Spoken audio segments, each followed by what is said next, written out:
बरवाला विधानसभा क्षेत्र हरियाणा।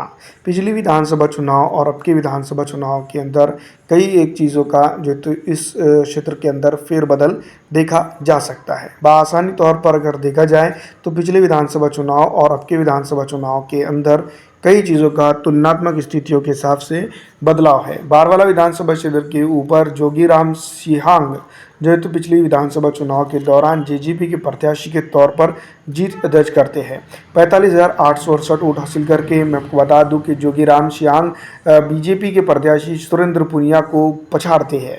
41,960 वोट हासिल करके बीजेपी मात्र जो तो मैं आपको बता दूं कि नज़दीकी मार्जिन के साथ इस विधानसभा क्षेत्र के ऊपर हार का मुंह देखती है। लेकिन दोस्तों ये हार काफ़ी दिनों तक नहीं टिकती है, क्योंकि कुछ ही दिनों के बाद जब 19 के विधानसभा चुनाव हुए थे बीजेपी और जेजेपी के अंदर गठबंधन हो जाता है।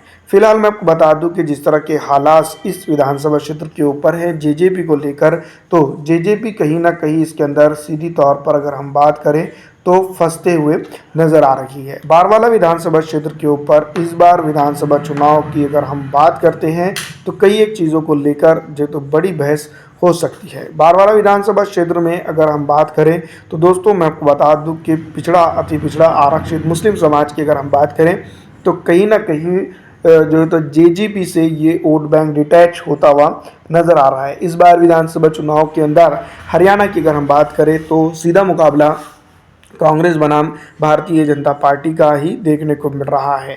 वहीं अरविंद केजरीवाल लगातार ये बात जो तो बोलते हुए नजर आ रहे हैं कि इस बार हरियाणा के अंदर आम आदमी पार्टी बड़ा उलटफेर कर सकती है।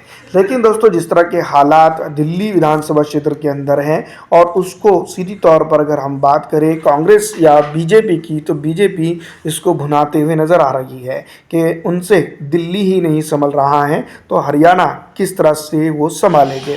पंजाब और कई एक जगहों पर की भी मिसालें दी जा रही है। बारवाला विधानसभा क्षेत्र के ऊपर पिछड़ा दलित आरक्षित समाज की ने जो है तो जोगीराम सिहांग को जिस तरह से वोट किया था पिछली विधानसभा चुनाव की अगर हम बात करेंगे तो सीधी तौर पर ये बात हम कह सकते हैं पिछड़ा दलित आरक्षित समाज ने वोटिंग जो दी थी वो सिर्फ डेवलपमेंट के लिए दी थी, लेकिन जनता की आवाज़ ना बनते हुए बारवाला विधानसभा क्षेत्र के अंदर जिस तरह के हालात हो रहे हैं उन तमाम तर चीज़ों को अगर देखा जाए तो इस बार जो है तो मैं आपको बता दूं कि जेजेपी हो या फिर भारतीय जनता पार्टी की बीजेपी प्रत्याशी हो उसको तकलीफ ज़रूर हो सकती है।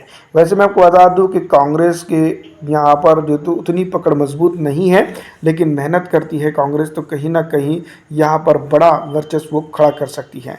बारवाला विधानसभा क्षेत्र के ऊपर मैं आपको बता दूं कि हरियाणा विधानसभा चुनाव की अगर बात की जाए तो काफ़ी तुलनात्मक स्थितियों का बदलाव देखने को मिल रहा है।